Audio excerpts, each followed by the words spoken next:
सफ़र है ना, ये बड़ा इम्पोर्टेंट है पाकिस्तान की फ्यूचर के लिए। सो इसलिए हम ख़ास तौर पे दाद देते हैं अपने सुप्रीम कोर्ट पे कि जब वाज़िल हमने अपनी गवर्नमेंट्स कुर्बान की, आइन को देखते हुए वकीलों के साथ पहले बैठे, वकीलों ने हमें श्योर किया कि 90 दिन से आगे जा ही नहीं सकता, फिर हमने अपनी हुकूमतें कुर्बान की।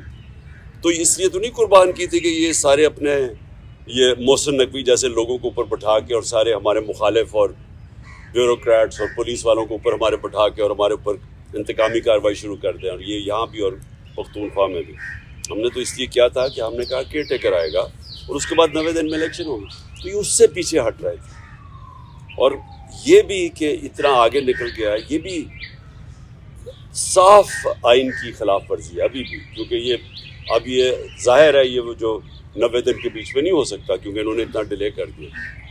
तो अपनी अतिया को पहले तो मैं खराज तहसीन पेश करता हूँ, और ये अपने मुल्क के लिए भी ये बड़ी खुशाइन चीज़ है। दूसरे जो माशाल्लाह हमारी सबसे बड़ी पार्टी है पाकिस्तान में, मैं अपनी जुडिशरी को ये आज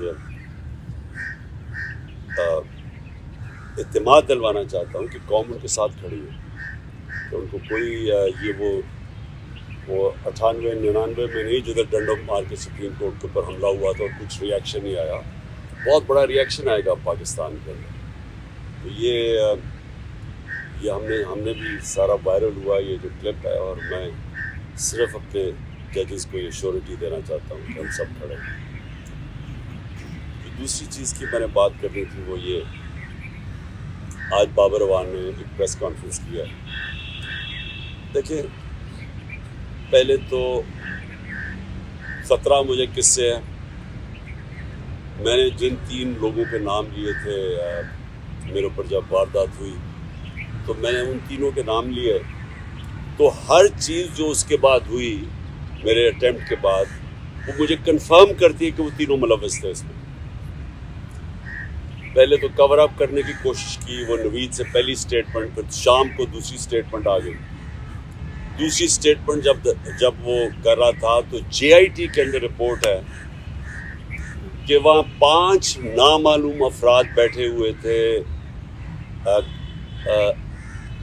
काउंटर टेररिज्म की। जब उसको पहले तो नवीद को ये DPO गुजरात ने उसकी स्टेटमेंट करके वायरल कर दी, वो भेज दिया सबसे पहले जो हमारे मुखालिफ एंकर्स थे उनके पास पहुंच गई। उसके बाद उसको उठा के लेके गए काउंटर टेररिज्म डिपार्टमेंट में। उधर 5 नामालूम अफराद जो कि जज के सामने एंटी टेररिज्म कोर्ट के जज के सामने JIT की रिपोर्ट है कि हम 5 नामालूम अफराद थे, वो वहाँ बैठे। उसने दूसरी उसकी वीडियो बनाई और कई घंटे वहाँ रखा, और फिर जब JIT ने इन दोनों को वो जो SSP था CTT का उसको जब बुलाया और ये जो DPO गुजरात को बुलाया, इन्होंने रिफ्यूज़ कर दिया आने को। पंजाब की CTT थी, तो कौन ताकतवर था जो इनके पीछे खड़ा था कि इन्होंने हमारी गवर्नमेंट होते हुए मना कर दिया। फिर उसके बाद जो JIT को सैबोटाज करने की कोशिश की, 4 लोगों ने अपने बयान बदले JIT के लोगों ने। उनके बाद उसके ऊपर प्रोसिक्यूटर जनरल ने उनके ऊपर तफ्तीश की, उसने कहा कि इनके ऊपर एक्शन लेना चाहिए, उन्होंने सैबोटाज करने की कोशिश की है। अब इस केयरटेकर गवर्नमेंट जिसका ये मैंडेट ही नहीं, आते साथ ही पहले JIT को चेंज रोका, उसके बाद उन 4 लोगों को जिनके ऊपर एक्शन कहा था उनको वापस JIT पे बिठा के, और जो लोग जो 2 काम कर रहे थे उनको इन्होंने OST कर दिया। तो ये जो कवर अप है ये सिर्फ वो कर सकता है जिसके पास ताकत है, और ताकत किसी के पास है? डर्टी हैरी के पास ताकत है, राना सनाउल्लाह के पास ताकत है, और शहबाज शरीफ। ये जो तीनों मैंने नॉमिनेट किए, इसके अलावा ये नहीं हो सकते, इसके अलावा ये सैबोटाज नहीं कर सकते JIT। अब बात ये है कि ये 3, इनको सबसे ज़्यादा खौफ क्या है कि इमरान खान इक़्तिदार में ना आ जाए, ये तीनों को खौफ है। और ये 3 पावर में भी बैठे हुए हैं, और मुझे सबसे ज़्यादा ख़तरा है इनसे। अब तो मैंने पहले भी TV पे कह बैठा हूँ कि ये एक अब दूसरा प्लान बना हुआ है मुझे कत्ल करने का। और मैंने ये पब्लिक भी कहा, जब यहाँ लाहौर हाई कोर्ट था तो मैंने तब भी جب جج خواجہ طارق رحیم نے جج کو بتایا کہ ان کے پر پلان بنا ہوا ہے, یہاں کوئی سیکیور انوائرمنٹ نہیں ہے, اس کو نہ پیش کریں وہاں, تو جج نے ایشورٹی دی. جب میں یہاں انتظار کر رہا تھا, جب میں گیا, اس نے ایشورٹی دی کہ پولیس ان کی حفاظت کرے گی. وہاں پہنچا, وہاں پولیس ہی بھاگ گئی ساری, کوئی کسی قسم کی پروٹیکشن نہیں تھی, بالکل ایک ایکسپوز تھا کہ کوئی بھی کچھ واردات کر سکتا تھا. پھر انہوں نے مجھے پنڈی بلایا, یہ اسلام آباد میں 3 اپیرنسز تھی. وہاں آج بابر اعوان نے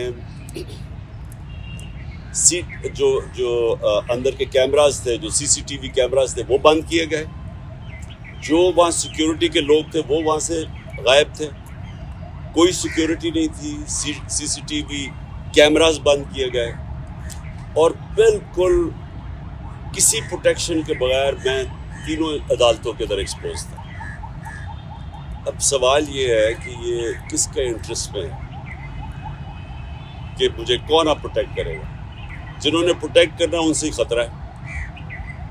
تو عدالت سے ہم اب کوشش کریں گے, سپریم کورٹ کے چیف جسٹس کو بھی میں اب لکھوں گا اپنے وکیلوں سے, ہائی کورٹ کے بھی چیف جسٹس کو, کہ یہ آپ ہماری باری تو جب نواز شریف فیک بیماری ہوئی تھی اس کو, کیونکہ اب تو پتہ چل گیا نا کہ جنرل بیماری نہیں تھی, تو ہمیں ایک جج صاحب نے, میں پرائم منسٹر تھا, انہوں نے کہا کہ اگر اس کو کچھ ہو گیا تو ہم ذمہ دار ہیں. تو مجھے کچھ ہو گیا تو کون ذمہ دار ہے, کیونکہ وہ جنہوں نے کچھ کرنا ہے وہی ان کا کام ہے میری حفاظت کرنا. اور دوسری چیز کہ جو نوید جس نے میرے پر قاتلانہ حملہ کیا تھا, اب اس کو عدالت میں نہیں پیش کیا جاتا, اس کی جیل کے اندر اس سے بات چیت کی جاتی ہے کیونکہ اس کی جان کو خطرہ ہے. تو جس کی جان کے اوپر اٹیمپٹ ہو چکا ہے اور خطرہ ہے, اس کو کیوں وہ یہ گھسیٹ رہے ہیں. اور ان کیسز میں یعنی جو مزاحیہ خیز کیسز ہیں, ایسے کیسز ہیں جن کے اوپر کبھی, یعنی اگر دنیا مذاق اڑائے گی کہ ایک ٹیررزم کا کیس کر دیا وہاں الیکشن کمیشن کے باہر, جبکہ میں وہاں تھا ہی نہیں, میں گھر پہ بیٹھا ہوا تھا, وہ مظاہرہ ہو رہا ہے, میرے اوپر دہشت گردی کا کیس کر دیا. یا دوسرا وہ جو ایک اور, اب سب کو پتہ ہے کہ الیکشن کمیشن پوری طرح, اب تو خیر ساری قوم کو پتہ چل گیا کتنی جانبدار ہے, یہ تو حکم ہی ساری ان سے لیتی ہے. اس نے کیسز کیا فورن فنڈنگ کا, وہ بھی کوئی کیس نہیں ہے, اب وہ چینج ہو گیا پروہیبٹیو فنڈنگ کا. اور دوسرا یہ توشہ خانہ کا کیس, وہ بھی میں اب سب کے سامنے کہ جس وقت کو دونوں کیسز عدالت میں گئی اوور ٹرن ہو جائیں گے, کیونکہ کیسز ہی نہیں ہیں, تو ان کے اوپر مجھے بلایا جا رہا ہے اور میری جان کو ایڈجسٹ کر رہا ہے. تو اس کے اوپر ہم انشاءاللہ اپنے وکیلوں کے ساتھ بیٹھ کے اپروچ کریں گے سپریم کورٹ.